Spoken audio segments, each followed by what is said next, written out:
वो बोले मंगल भवन की कथा है, तो भवन में जब तक कोई न रहे तो भवन सूना है। तो दूसरे महात्मा ने कहा उसमें है कौन? मंगल मूर्ति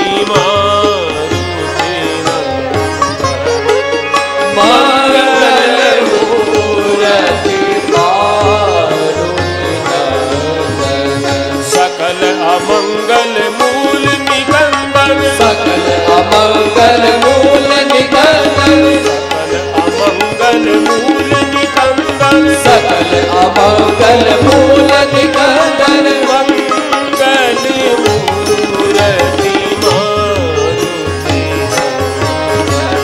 मंगल मूर्ति मारुति। मंगल भवन में मंगल मूर्ति श्री हनुमान जी महाराज है। सब कुछ मंगल है। अमंगल का नाश श्री राम जी का, श्री हनुमान जी का ध्यान करें, मंगल ही मंगल है सब। तो इस प्रकार से तुलसीदास जी महाराज नाम की महिमा कहते हैं। 9 दोहों में बड़े विस्तार से कही, और वो कहते हैं नहीं कली कर्म न भक्ति विवेकु, राम नाम अवलंबन वेकु। कलयुग में भक्ति नहीं हो सकती है, कलयुग में कर्मकांड पूरा नहीं हो सकता है, कलयुग में ज्ञान पूरा नहीं निभ सकता है। तो क्या करें? बोले भगवान का नाम जप करो, जो नाम आपको अच्छा लगे, सब नाम भगवान का है। तो तुलसीदास जी महाराज ने नाम महिमा को पूरा किया है। फिर गोस्वामी जी कहते हैं यह जो कथा है, सबसे पहले भगवान शंकर ने पार्वती जी को एक कथा सुनाई। ये बहुत ऊंचाई के कैलाश के शिखर की कथा। शिव की कथा जीव को कैसे मिले? लेकिन शिव की कृपा से वो गंगा धारा बही, माथे की गंगा बही वो भी जमीन पर आई, और जो मुंह से गंगा कथा की बही वो भी नीचे आई। फिर ये कथा कागभूषुंडी जी ने गरुड़ जी को सुनाई।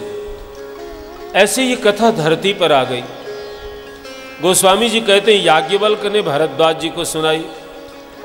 मेरे गुरुजी ने बाराह क्षेत्र में ये कथा मुझे बहुत बार सुनाई, पर मेरे समझ में ही नहीं आई।